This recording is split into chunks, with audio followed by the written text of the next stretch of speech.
Ito na yung generator guys na na-videohan ko kanina. Generator yan. Makikita natin. Pino-pull out nila para gawing power supply sa bagong itatayo na factory dito. Sa kilid lang ng aming factory. Yun yung pabahay ng mga magtatrabaho.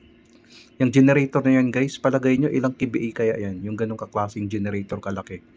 Dahil wala din kasi akong idea kung ilang kVA yan.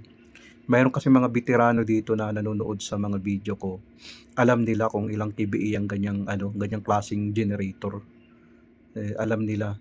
Mayroon silang idea pag ganun kalaki.